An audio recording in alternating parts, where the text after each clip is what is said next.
I'm just here to speak for a few minutes about a way that we're sort of moving forward and trying to think about being better prepared for next time. And I think culverts, I think we're going to hear a little bit more about infrastructure in general, but I think culverts in particular allow us to really have a win-win for both the community interests as far as public safety and economics, as well as some environmental issues like fish passage.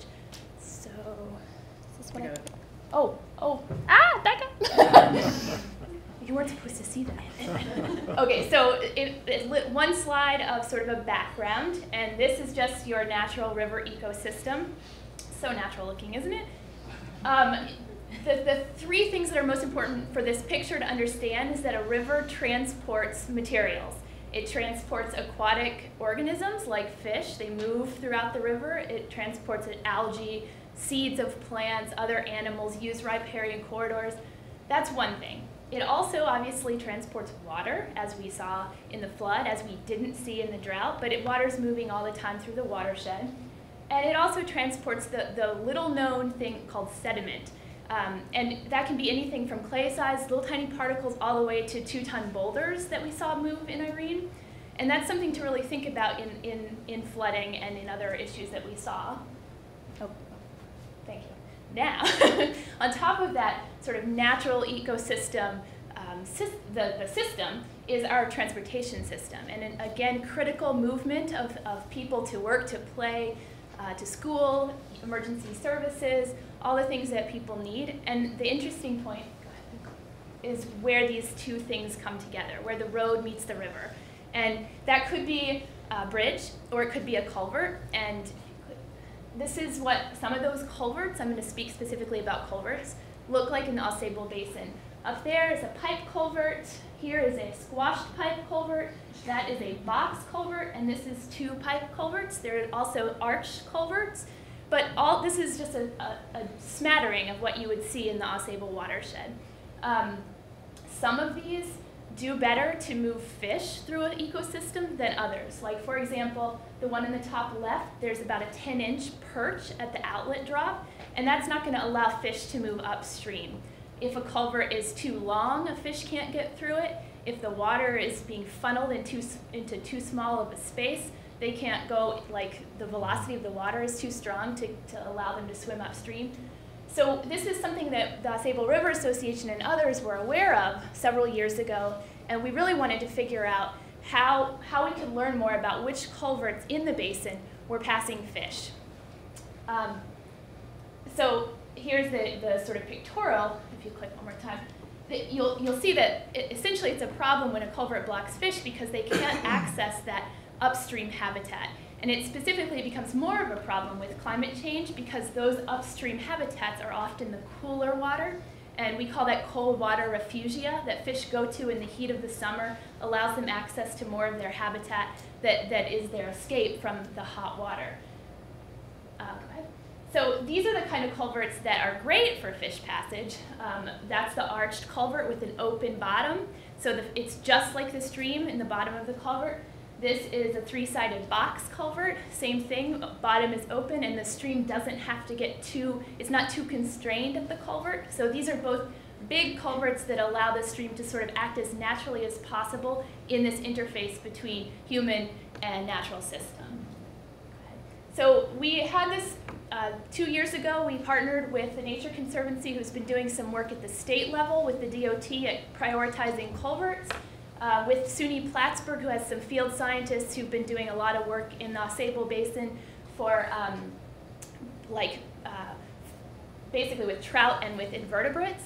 And Ausable River Association is funded by Lake Champlain Basin program. So we decided to go out and say, first of all, where are the culverts? And believe it or not, that's not something that is a data layer that just exists. So we did some GIS modeling to figure out where the culverts were. And then some field crews went out and said, okay, so which of these culverts are passing fish? So believe it or not, August 27th of last year, so 2011, was their last day in the field. So August 28th comes along, and we started to think a little more broadly about culverts. So you've seen the images of the storm. We've seen some today. You've seen them all over the news. But these are all images from the Ausable related to culvert damage. If you go ahead and click. Essentially, from some FEMA worksheet calculations, just the towns of Jay and Keene alone suffered $1.4 million in damage from culverts. So it can be when a culvert had to be replaced, it can be when a culvert back flooded and the damage associated with the road right there could be because the culvert was undersized and just got totally blown away and blew lots of sediment with it.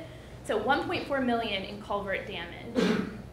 So essentially our culverts were too small, and that's like a pretty big generalization, but pretty true. And if you think back to the fish conversation, they're also too small for fish. So they're too small to pass the fish, they're too small to pass the floodwaters, and they're too small to pass the debris, and the debris gets caught and blocks up and there's more flooding. So the take-home message here is that with climate change, so now, it's true now, and as the climate changes, when we can anticipate more frequent floods of a higher intensity, then we're going to be dealing with more and more of this difficulty. So if we can install larger culverts, I think it's a win-win-win. It helps our, the bottom is like the little note. Yes, it costs more upfront, and we don't have a good source of that funding at this time. It's one thing that this team of people, the Ausable River Association, Nature Conservancy, and SUNY Plattsburgh are trying to figure out is where are these different interesting models for funding these culverts. But big culverts cost more upfront, but you don't have to maintain them for 60 years. They will last longer, and every time it floods, every 1 year, you don't have to go out and replace this. Basically go down the stream, get the culvert, bring it back, and put it back in, which is what FEMA pays for right now.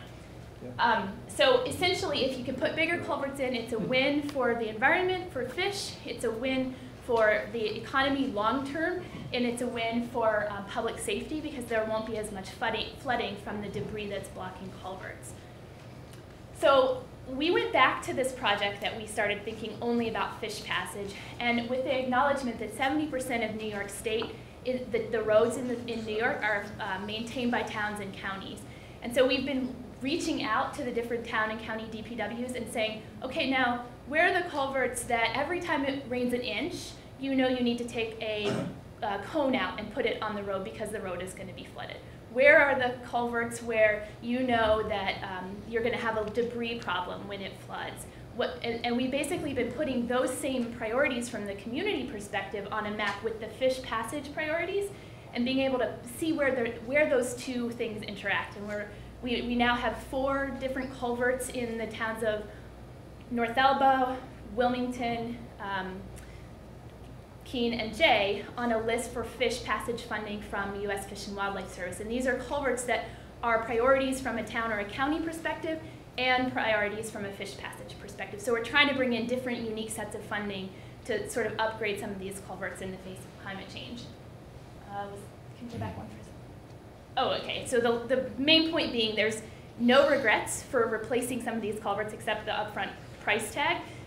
Because it's going to help us deal now with flooding and deal as the climate changes. So, thank you. Any big questions?